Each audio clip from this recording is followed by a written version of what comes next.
Hi friends అందరికీ. ఇదైతే dragon fruit అయితే మేము సీడ్స్ ద్వారా ఇంట్లోనే పెంచుదాం అనుకున్నామండి. ఆ రోజు మేము ఊరి నుంచి వచ్చాము. డ్రాగన్ ఫ్రూట్స్ చీరాలని తీసుకొచ్చాను కదా. అప్పుడు మా హస్బెండ్ ఊరి నుంచి వచ్చామని తీసుకొచ్చారు రైల్వే స్టేషన్ నుంచి.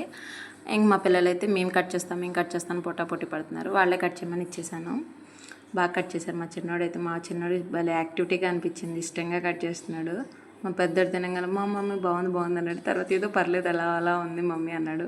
కానీ మనం ఊరుకుంటామా? మొత్తం తినేదా కోరుకోం కదా, మొత్తం తినిపించేయడమే. మా చిన్నోడు చూడండి ఎలా నవ్వుతున్నాడు. డ్రాగన్ ఫ్రూట్ అయితే మేము తినేది 4th టైం అనుకుంటా అండి. ఎక్కువ ఫ్రూటే తీసుకొస్తారు, ఏవి కాస్ట్ కదా. ఇప్పుడైతే కాస్ట్ తగ్గింది.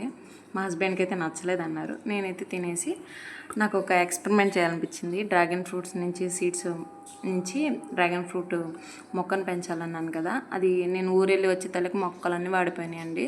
ఇంకా మొక్కలన్నీ వాడిపోయినాయి కదా, మొక్కలు పీకేసి దాంట్లో వేసాము. చూడండి 5th డేకి ఎలా వచ్చినాయో. డ్రాగన్ ఫ్రూట్ మొక్క కంటే నాకు తోటకూర మొక్క ఎక్కువ వచ్చినాయి.